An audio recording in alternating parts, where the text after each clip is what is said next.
Stand and pledge allegiance to the flag. Pledge allegiance to the flag of the United States of America and to the republic for which it stands, one nation, under God, indivisible, with liberty and justice for all.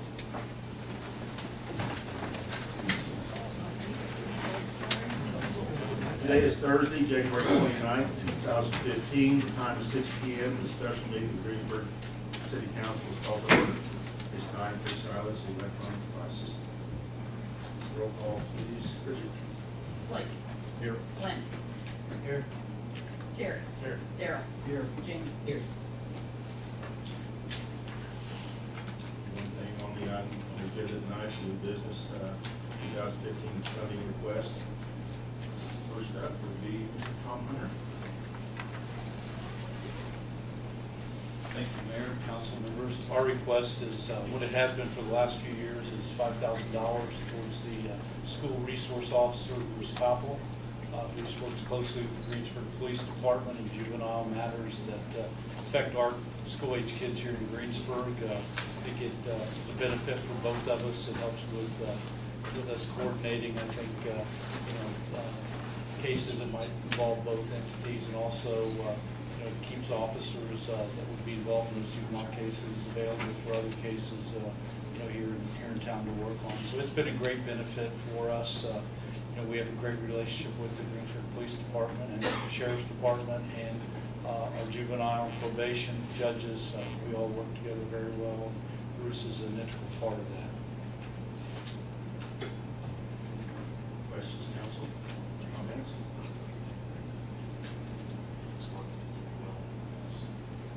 It has a little bit, what Bruce Coffin does in the schools, saves our police department a lot of time. Keeps order a lot better. Assets to the community. I agree. Anything else, council? Superintendent Hunter, you are dismissed. Okay, thank you. Thank you, sir. Please excuse me, I am going to leave. I'm going to Lawrenceburg to basketball games. Safe travels. Next item is Big Brothers and Sisters.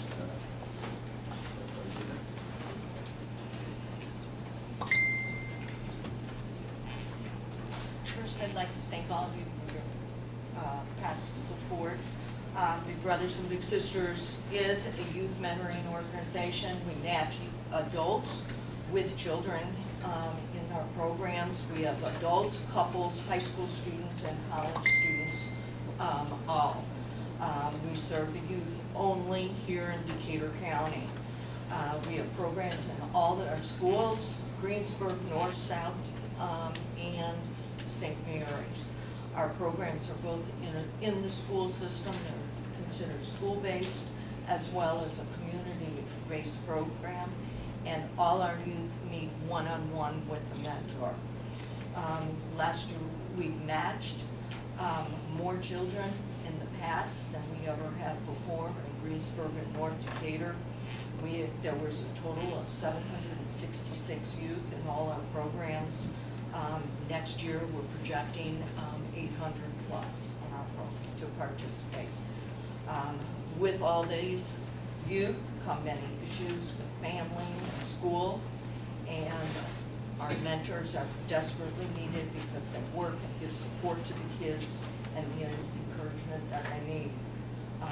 We're having more and more problems that are addressed with many of these kids. The time spent that the kids spend with their mentor are very, very valuable.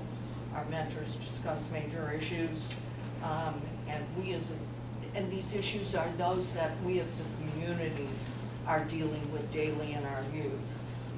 We've purchased in the past, but look, these a couple of years ago we found them very valuable, but we've instilled a program with all our mentors to deal with the different issues of smoking, alcohol, drug prevention. And we've found that the kids are very receptive to sitting one-on-one with their mentors to discuss this. The high school students, I also have doing this with the kids weekly.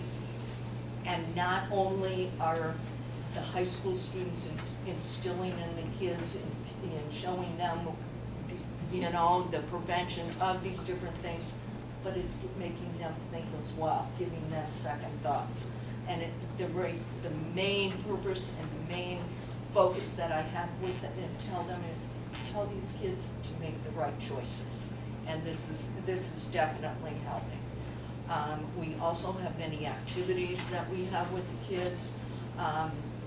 We offer swim passes. We do try to do different activities where we provide the food and the tickets to events, transportation.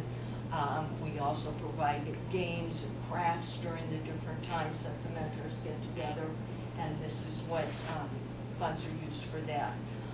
Also, we do support the kids if they're wanting to go to camps.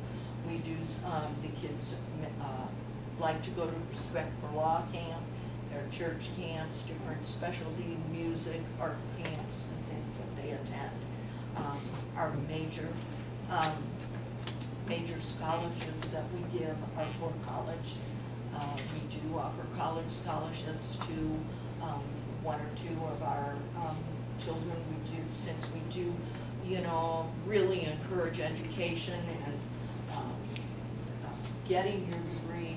These kids who have gone through our program have been matched, have the opportunity to apply for our scholarships, and we've been giving that out for a number of years now. Well, let Matt go ahead. As far as like budgeting goes, you know, our big fundraiser is the Bowl for Kids' Sake, and we had projected last year to raise $70,000, and we ended up raising $63,000. Some of it was the weather. We had to postpone it to the following weekend because we had a storm. So things like that come up, and we try to do our best to try to tighten up the ship and make sure that the funds get where they go.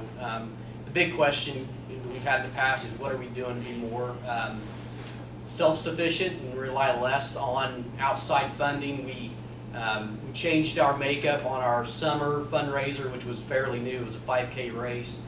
We did a color run race. That race raised almost $12,000. Well, we're hoping we'll have success with it again. We'll probably be here to ask for help with the road closure. We were inundated last year with participants. We're hoping we have the success again, but we're doing everything that we can to be self-sufficient and try to raise the funds within the organization. But as Bev said, as programs increase and as, you know, the demands that we have, especially for our employees and so forth, to get involved with the fundraising, get involved with the programs and the students, and with more students comes more time, so we get stretched pretty thin sometimes. But those are the things as far as budgeting goes that we're working on as far as getting that taken care of. So, but we do, you know, I think every day we look at, you know, how the kids and the students in the school, you know, they benefit. And I think Julie's got a little bit of a statistic that has come out that talks about how important mentorship with students and young adults is with the community. So, last year, Mentor, the National Mentoring Partnership, released a report that includes the first ever nationally representative survey for young people on mentoring, titled "The Mentoring Effect: Young People's Perspectives on the Outcomes and Availability of Mentoring." The results of this survey revealed that young people who had a mentor were 55% more likely to enroll in college, 81% more likely to report participating regularly in sports and extracurricular activities, and 78% more likely to volunteer regularly in their community. The data shows that mentoring can significantly address community challenges such as low graduation rates, juvenile crime, workforce development. That being said, recent research by Mentor, the National Mentoring Partnership, found that 1 in 3 young people across the country will grow up without a mentor. I think one of the major things, and actually the best thing that I need to say and to tell all of you, we are seeing now kids that we have had mentors in the elementary level.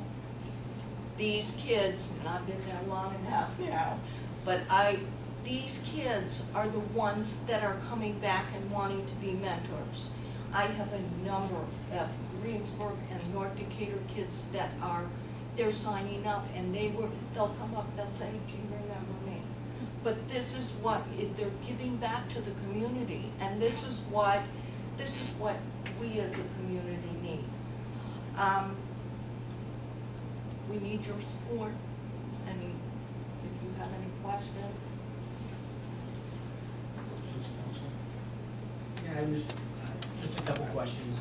One, looking under your income and revenue, I noticed you have contributions by the city, but there's nowhere where you got contributions from the county. Have you requested contributions from the county, or have you not went to them? The county council contributions. The county pays for our rent, so we don't list it as that, but they pay. So what's that?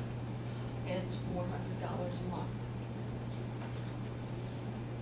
They pay $400, and then Big Brothers pays, actually our total rent is $5, and the county pays $4, and then Big Brothers pays the $100.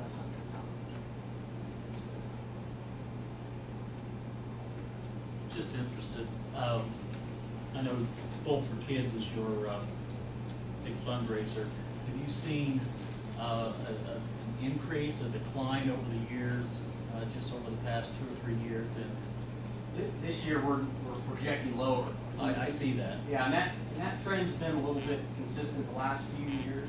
Some of it's on the sponsorship side, some of it's on the participation side. Now, last year, with the weather, it was unusual, so, but I think it's getting harder and harder to keep saying individuals. I think, just in general, probably as a community, everybody is being asked to give a lot. So we do our best to make sure that it's our major fundraiser. So, Right. But at times it's hard to market those funds.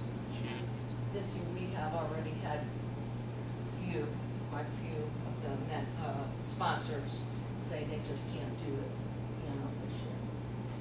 And so we have alternatives, so we're lower already in that way, so that's. Under your expenses, under professional, you have, I think it says national fee. I got a hole punch right from here. I think that's what it's saying, right? And it Yes, shows national fee. Yeah, there's a significant increase from 14 to 15. I mean, it goes from Yeah, probably the biggest. 2,900 to 4,000. The way that projects is the more individuals that you have in your programs, the higher your fees are. And as we project more individuals, students, whether it's in the community or the schools, that affects, and it jumps significantly actually once you hit a certain threshold. So, and yeah. This also is the national is also wanting us to instill this computer program. And so that's why the budget is the increase. We don't know exactly what it's going to be, but it's going to be a national program that will feed information to. It's a tracking service for the individuals, and they've been discussing this, and the cost of it is going to be pretty significant for a lot of small agencies to be able to undertake, but I think they've had enough pushback for the last few years that they keep reconsidering, but I don't think that we'll have that luxury much longer, so.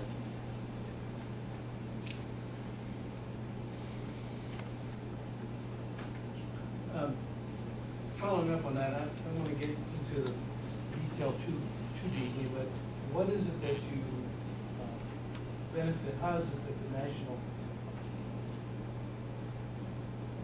Big Brothers Big Sisters is a named grant, Yeah. obviously, but and maybe you can't call Some it of that it's like- without paying that. Some of it's insurance liability that goes along with it, and that's a big part, and we have investigated that. I mean, that's a question that you're asking, and we've taken into consideration, what are we getting from being associated with that organization? And some of it is, it's the name, it's the ability to receive funding, and so forth, but a lot of it ends up being some of the liability insurance that goes along with it, which is what. The liability insurance you have here is just in addition to that? Yeah, if we had to go out on our own and we had to get insurance for the employees, mentors to cover, and it always goes up, there's always the risk there. So that is a big risk that we take going out on our own and trying to do something.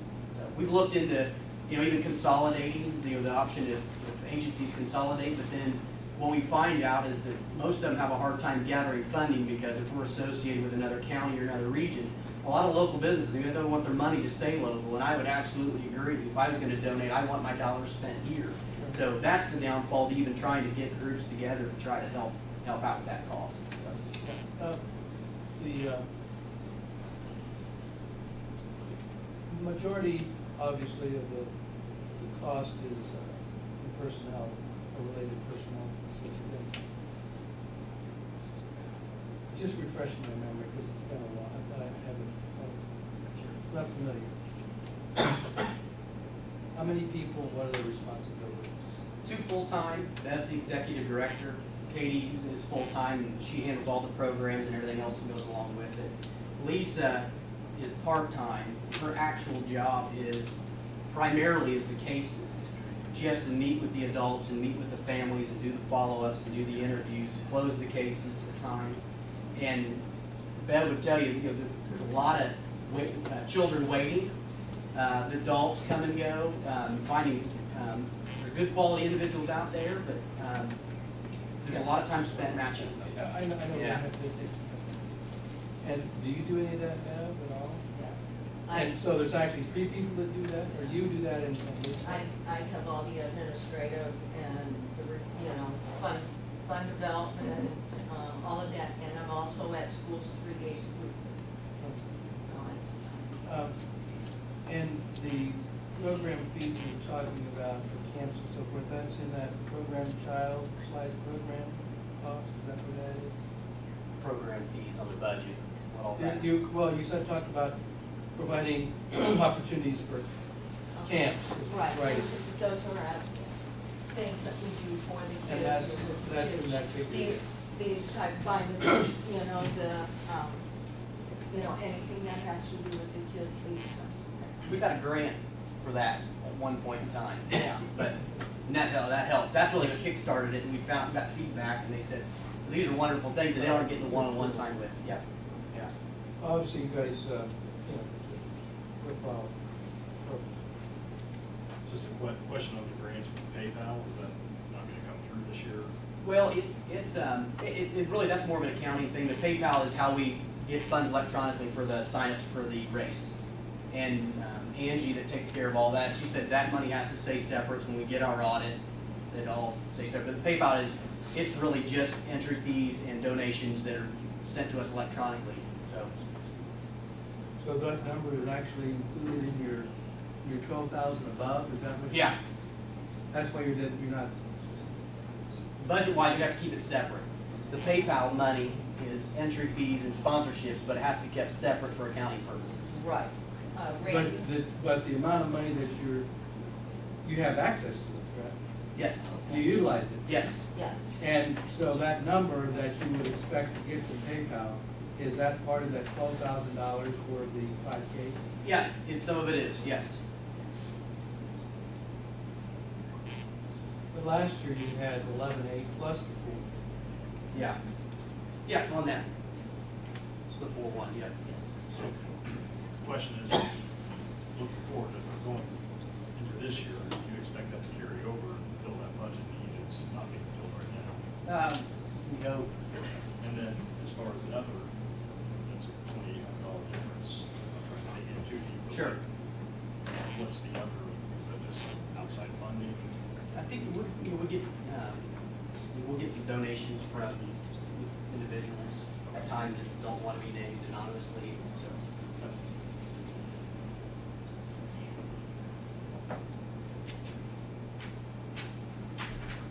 Yes, council? I guess the last question I have is at what point in time would you foresee not coming back to the council to request funding? Or is this something you would foresee being part of your future plans every year from here forward? We would like to not have to come here because we don't want to utilize money that could be spent elsewhere.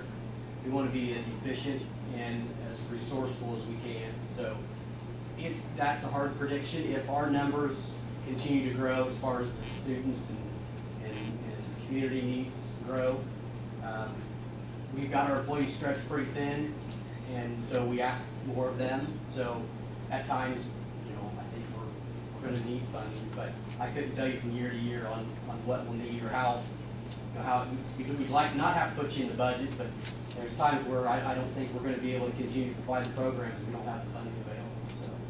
And, you know, as our numbers grow, it snowballs into everything. You know, we need our PR to try to recruit, you know, the mentors for the kids and that too. So it's, I mean, there's a lot of different things involved, our paperwork, you know, everything. It just, numbers grow and we can see needs.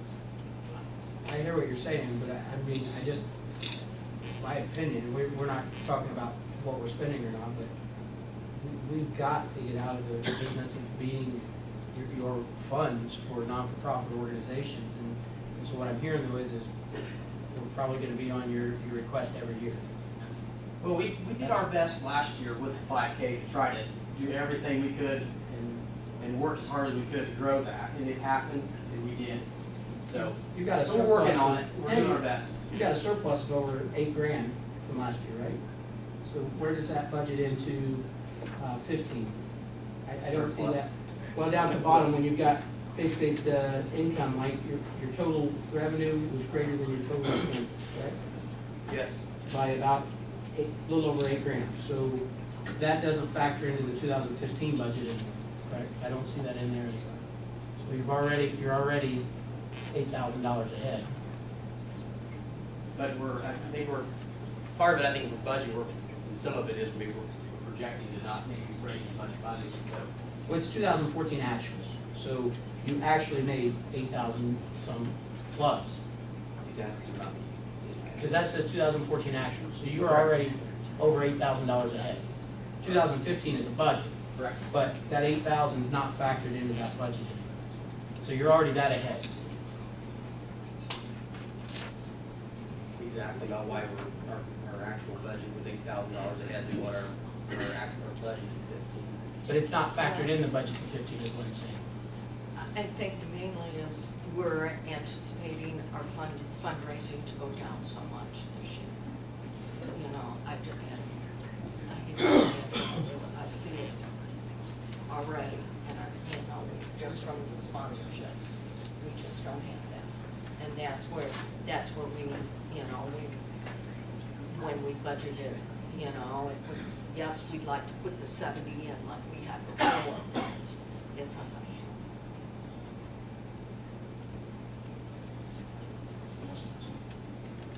Thank you very much. Thank you for your time.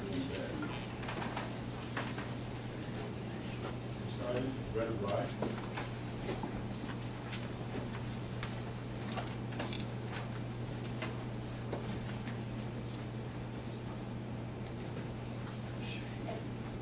Please take your station name.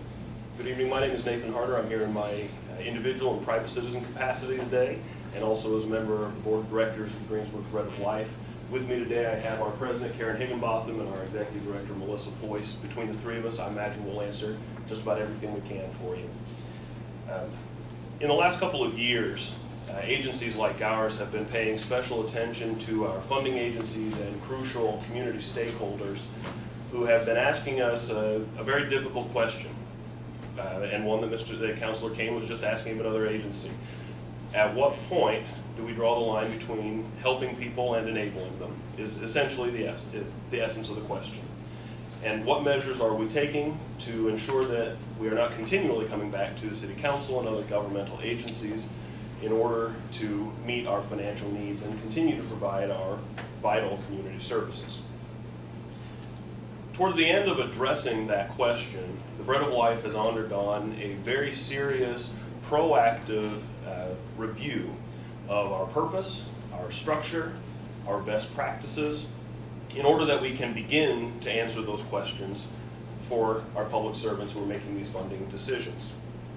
Over the course of the last year, we have sought out trainings put on by the United Fund on how to measure outcomes, how to better network, how to more efficiently run our organization, how better to structure our organization, in order that we can say with some definitive nature, not just that we are serving more meals than ever or that we are rescuing more food than ever, although we can do that, but also that we are positively impacting the lives of the people we serve in such a way that they are making progress in their lives, they are coming to a point where they need our services less, and their immediate and future needs are being met in a way that this community is best served.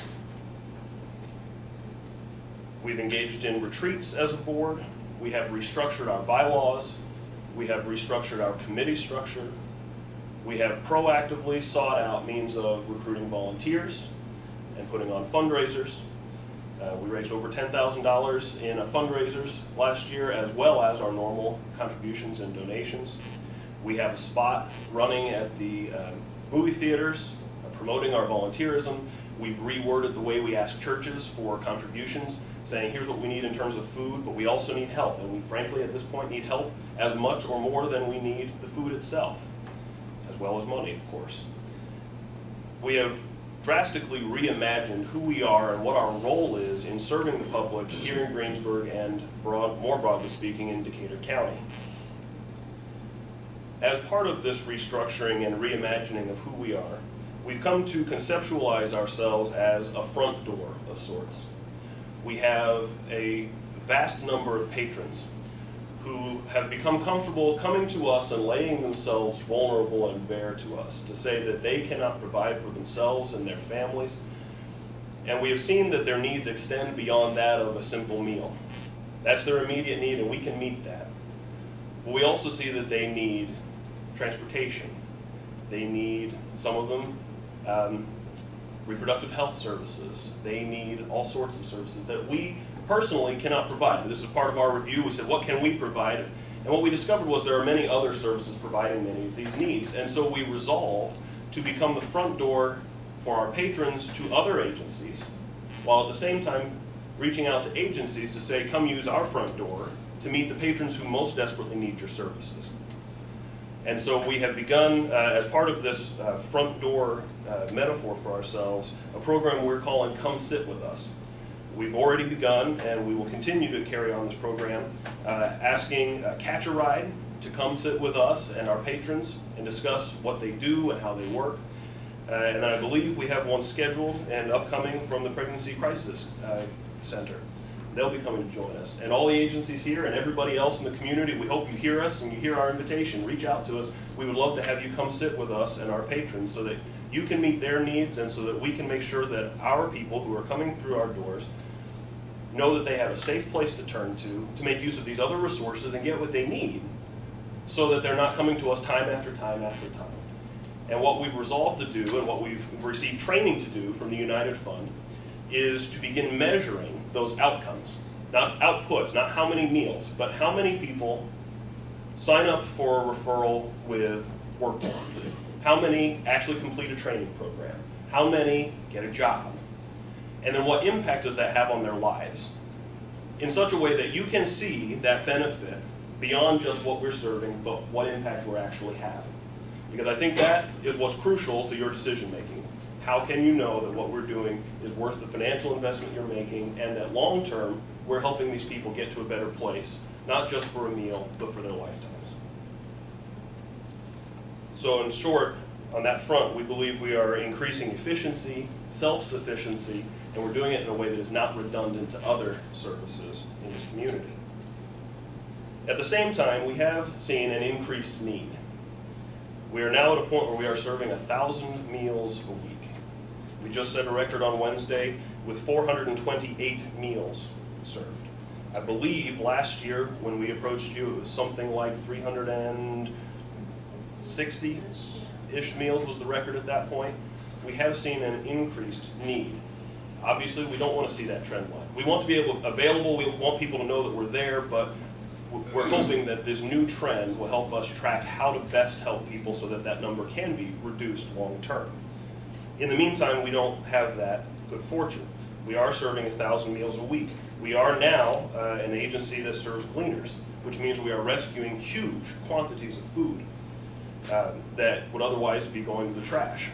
And we're able to use that in addition to the food contributed from the general public to provide these meals. Shortly, I don't think we're quite there yet, but sometime this month we expect to collect our 1 millionth pound of food. which is a pretty tremendous number when you start getting to an M, million.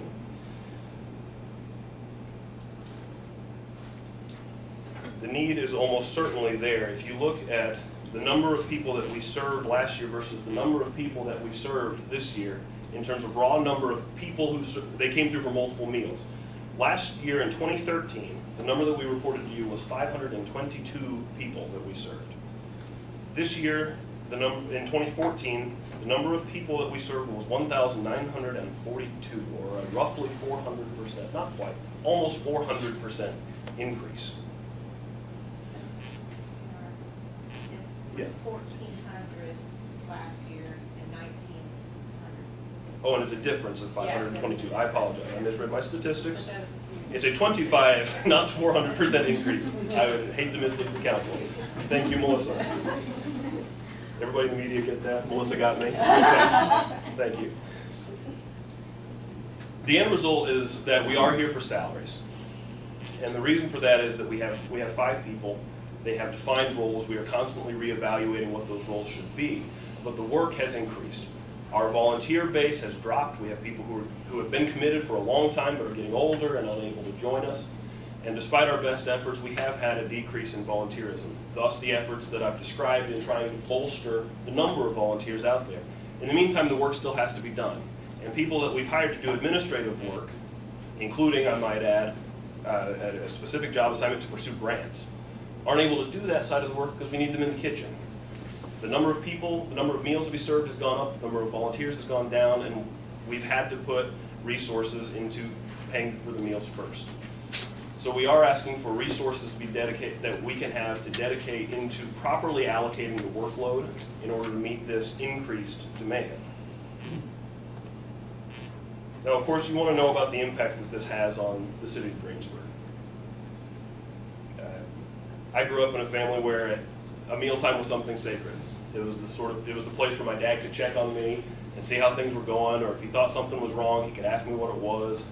The time that we take to prepare our meals together as a community is something special, and many of our community members don't have that.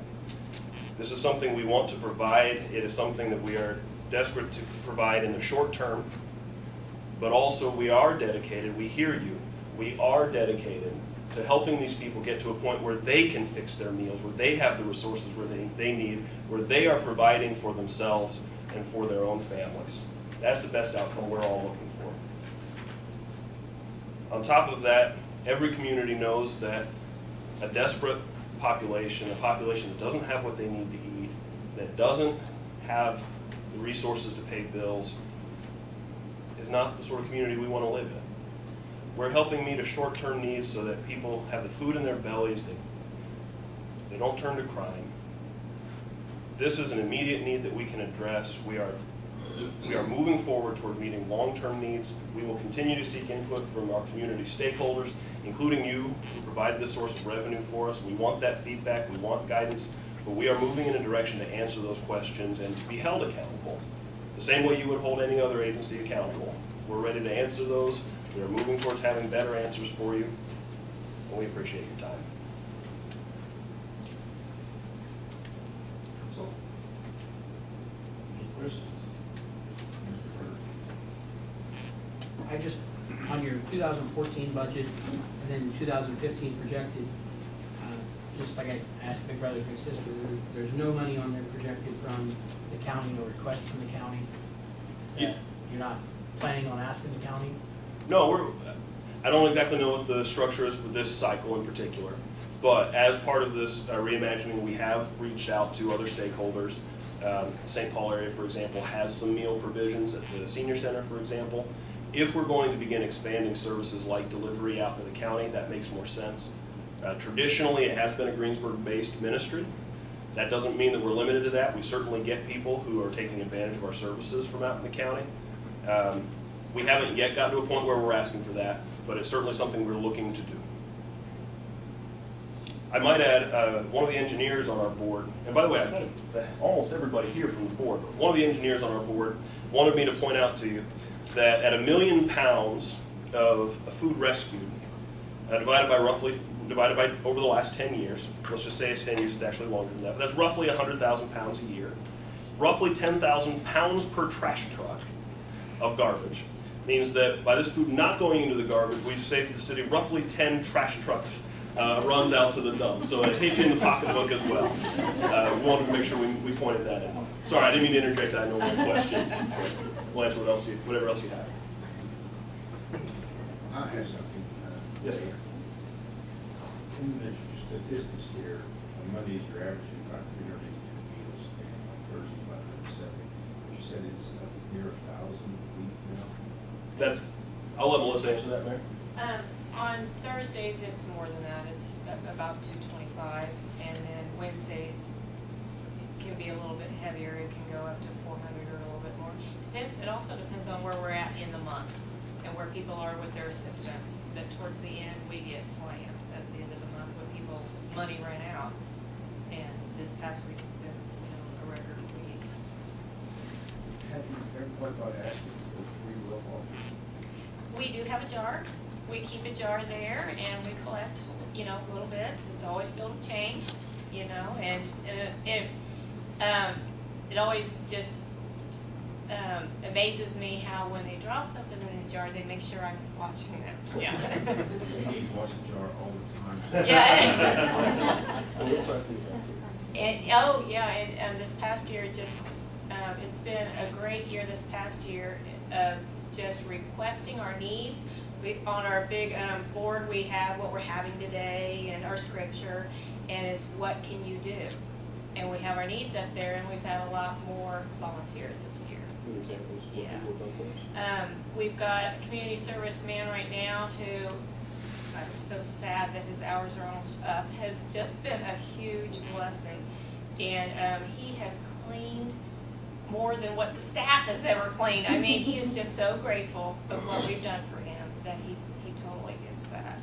And some of them, there's good and bad with everything. And some, community service people come and they just don't have a discipline to show up on time, and we try, we give them a couple chances, and then, it's like they give up, or, hey, we can't put you on schedule if you're not gonna show up, you need to show up, there's good and bad with everything.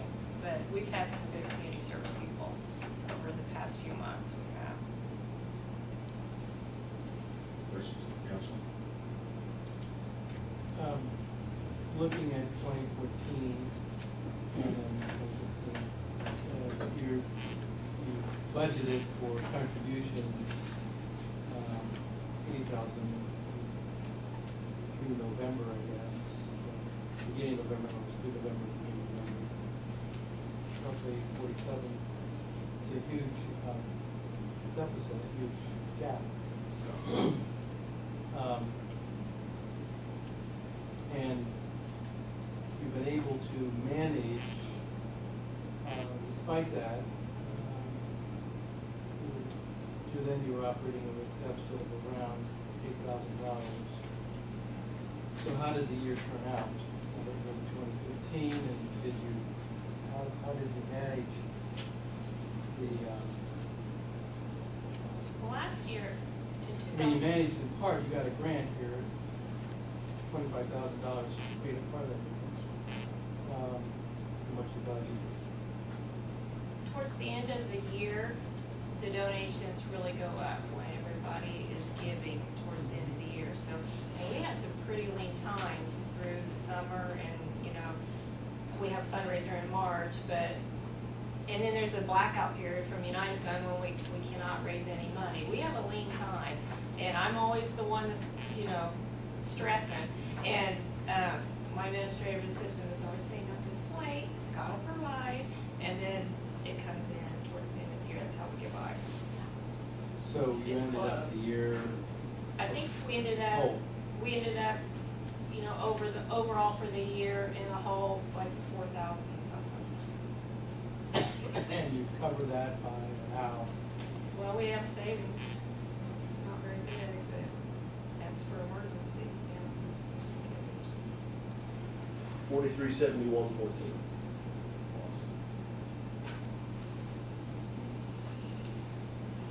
I think So it's you're actually projecting the loss in 2015 as well.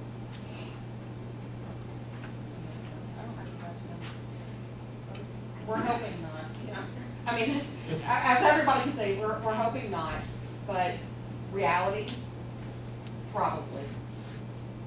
And I hate saying that, but it's the truth, and it's right there in front of you. So, but we're gonna do everything we possibly can to still put out what we are doing and the help that we're doing, and plus, whatever we can do, plus.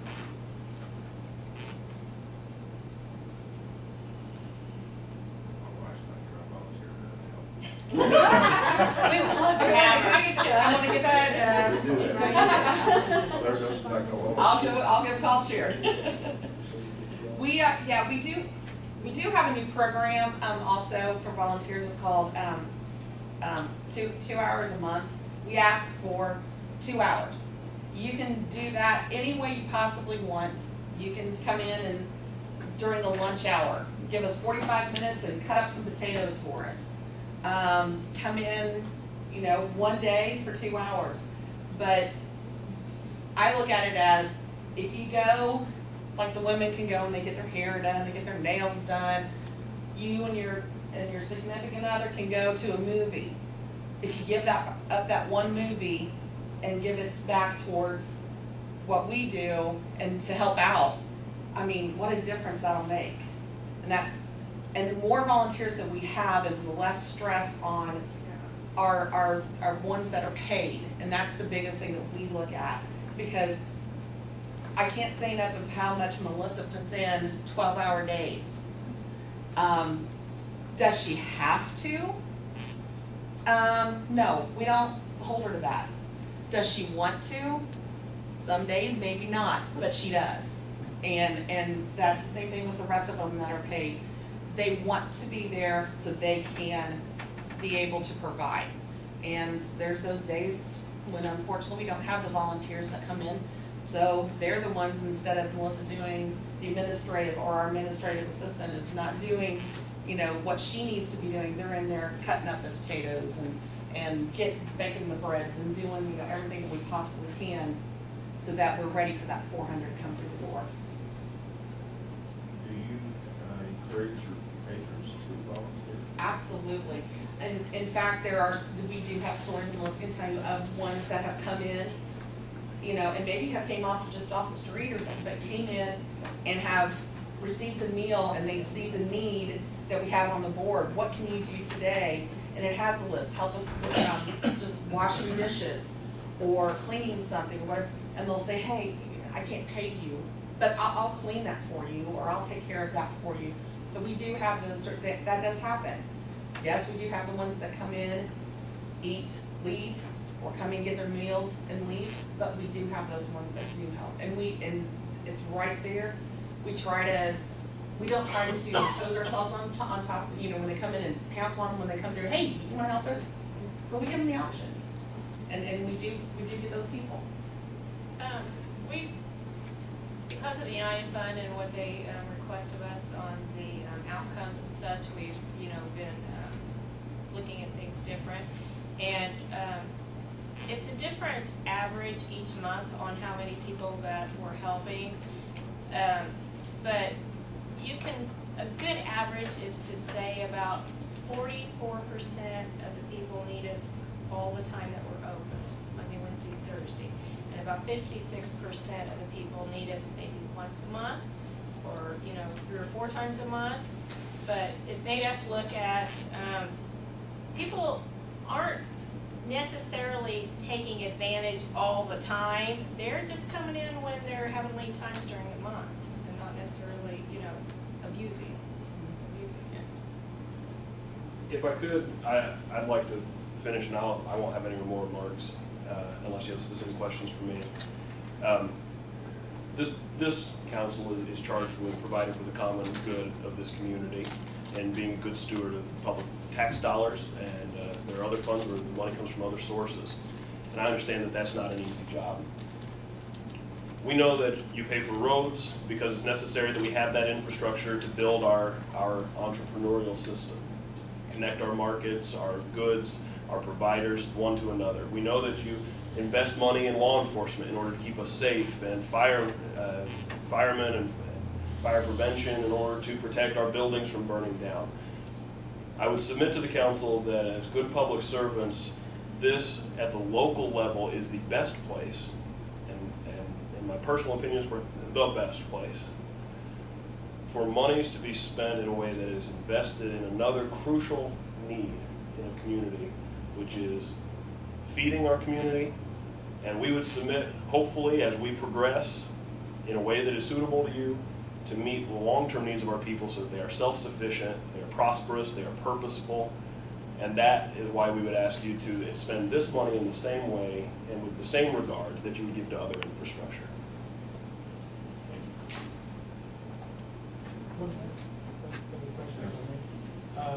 You mentioned United Fund support. Is that just in that general contributions, grants? I'm It's assuming? under, yes, it's under grants. It's under grant, okay, that was where the grant came through. So you're not anticipating any further support in 2015 from United Fund? Yes, we are. It's not your budget. Your budget shows zero. Did I see it? Your budget says zero. That's because we haven't received funding for 2015 yet. That's true. We have to still write that grant. It's due in March. The It's not budget- money that we can certainly count on, Yeah. and from zero to any amount we might request. Okay. Thank you. Next would be,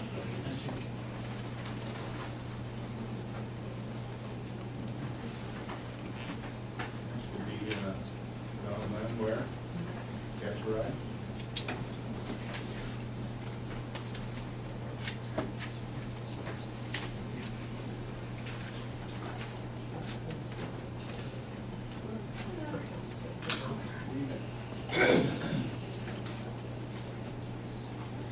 I'm actually Erin Thomas.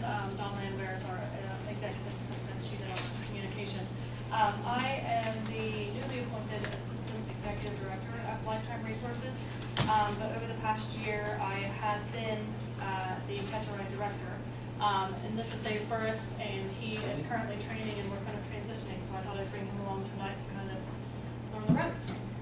And first of all, I just want to say thank you for all the support that you have given Karazia in the past. You guys have been very supportive, and we really appreciate that. To tell you a little bit about Karazia, for those of you who may not know, we do offer public transportation. It's available to anyone in the community. We don't have any restrictions on eligibility, trip purpose, where you're going, anything like that. But having said that, in 2014, 92% of the people that we served were either disabled, elderly, or low income. So there is a specific target group that we're trying to serve. As you can see from the statistics there, we did just over 16,000 trips in 2013. That's actually for Decatur. In Decatur County, obviously a large portion of that is here in Greensburg itself. Of the trips that we do, a big portion of the work that we do specifically here in Greensburg is for the shelter workshops. We're transporting clients Monday through Friday to and from the shelter workshop to Decatur Industries. And you know, what we did several years back is we went to them and we said, hey, you know, we've got this new grant, and rather than us duplicating service, we would rather do it for you. So we're keeping from duplicating services and then ordering vehicles and that type of thing with them as well. And I did want to just touch on what they had said from the Bread of Life. We're doing the same thing. We're trying to go out and to partner with the community members. We specifically this year, one of our main goals is to go out and start building better relationships with the doctor's offices and the hospitals and things like that to try and get a better understanding of what their clients may need and how we can better serve them. Like he said, we did go and speak to the Bread of Life clients recently. They were nice enough to take our information and go and give it to some of the people that they're actually delivering the food to, because maybe Karazia can get them out of their house and help them. And we just feel like it's really important part of the infrastructure to be able to get people to their medical appointments, keep them out of nursing homes, keep them doing social things, shopping, anything like that. So, we feel it's really important. Just from sitting back and listening, I know there's a big push for trying to become self-sufficient. And, we're doing that by trying to partner with some of the resources. But also the nature of our grants, they are federal grants and they require a one-to-one match. So, we cannot actually exist without local support. And that's a one-to-one match that is required. So, and we are also asking for, money from Decatur County as well. We also go to the United Fund, United Place, all the resources that we can.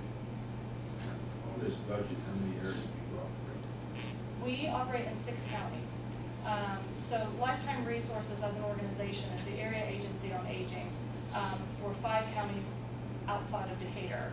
And then Karazia has grown into Decatur as well. So it's actually, that's why you see all these other service categories and there's 0 on there. That's because Lifetime Resources as an organization offers all of those services in the other counties, but you do have your own area agency on aging. So that's what looks a bit funny on your report there compared to others.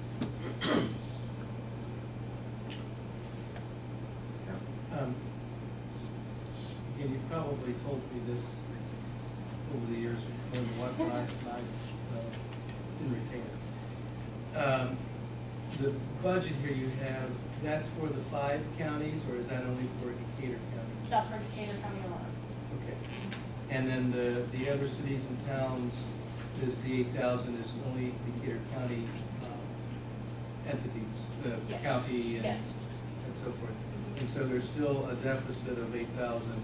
Yes, and so that will, you'll see that above where it says client donations, we've counted that as 0 for right now. Lifetime Resources receives a lot of yearly donations, some of them are anonymous, things like that. And we decide where that needs to be put based on, where we Where the need in is. the year and what area that is needed in. So- Okay, and so the cost share service fees, that comes from people that you provide service to